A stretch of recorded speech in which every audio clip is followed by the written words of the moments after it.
I've written this out in my blog, and I've printed it here so that I can read it to you. But this one is going to be about water, coffee, and sodas. And it was a big challenge for me, and it kind of made me mad at first. So I thought you might enjoy just seeing some of the things that I went through and seeing if you might identify with some of it. The very notion that I had to drink more water and cut down on my coffee or sodas or anything else that I was drinking was enough to make me give up before I started most diets.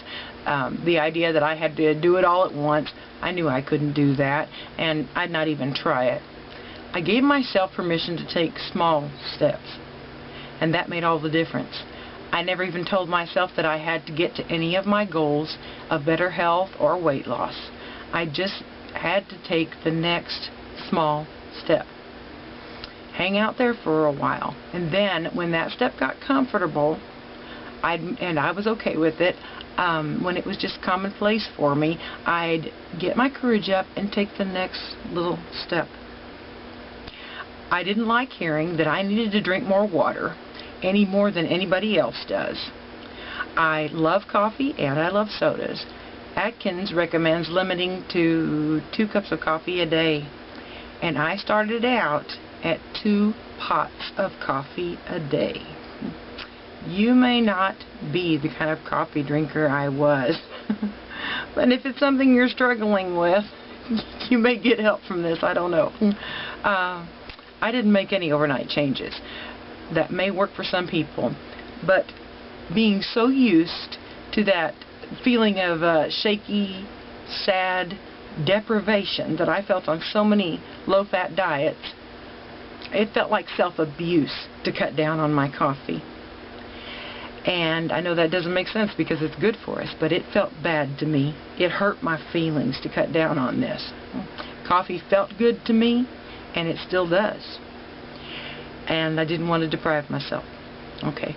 Besides the caffeine overload that I was obviously getting, the plain, strong, hot coffee I loved carried with it 0.7 grams of carbohydrates. Now, keep in mind that many carbohydrate numbers will say 0 if it's anything below 1 carbohydrate. They're just not required to put it on there. So trust reputable carb counters like the one that I'll post on below this video. And that one's from Atkins, I believe. Multiply that 0.7 by 24 cups a day that I was drinking, and that is 16.8 carbohydrates. I needed those carbs for vegetables, and that is more than 8 servings of green beans at 16 net carbs. There's no way I'd eat 8 servings of green beans in a day. But if you look at my coffee, I was doing that, except with something less good for me. I had to. Here's how I cut back. A lot of mind tricks. At first, I didn't even think about it. I couldn't stand thinking about it. I can't stand giving up anything. Again, it hurts my feelings. Seriously. As I said, I felt deprived enough, and I'd had enough of it. My answer was, don't give up anything. Add things. Number 1. Every time I got a cup of coffee, see, I'm not giving it up here. I'm still drinking coffee. I added 1 cup of water to my body before I poured my coffee. So I take my coffee cup, I get a cup of water, drink it, pour my coffee, and go sit down with it. That move alone cut my coffee consumption in half. From 24 cups, I was now down to 12 cups of coffee a day. 2, I discovered that herbal tea has less carbohydrates at 0.4 grams a cup So I added 1 cup of chamomile to the end of every day. That's down to 11 cups of coffee simply by replacing one. I only added the chamomile. So I was still not trying nor even willing to cut down the amount of coffee that I drink, and I'm down to 11 cups of coffee a day. You could not have dragged me away from a cup of coffee with 7 rabid horses. 3. I was cooking more often at home and eating out less, which meant I was getting a little less salt than usual. Actually, a lot less salt than usual. In fact, I found that I needed some salt. I was starting to feel a little discouraged and somewhat lethargic, and I discovered through reading a lot of things on the Atkins site and some other places that I may need some salt. And I discovered that a cup of bouillon would take care of that feeling in 20 minutes. So I added a great big mug that was 2 cups size of bouillon every day to what I'm drinking, and that took my coffee consumption down to 9 cups a day. 4, slowly, very, very, very slowly. It may have took months or a year, I forget. I began adding water to my scoop of ground coffee. I did not say that I was making weaker coffee, and you can't make me drink weaker coffee. I was just adding water until I was drinking those 9 cups at half strength. At that point, I was drinking what amounts to 4.5 cups of coffee a day with 4.5 cups of plain water mixed in with it. I'm down to 4.5 cups a day. 5. I'm one to sip coffee constantly. I have a black mug so you can't see what color the fluid is in it.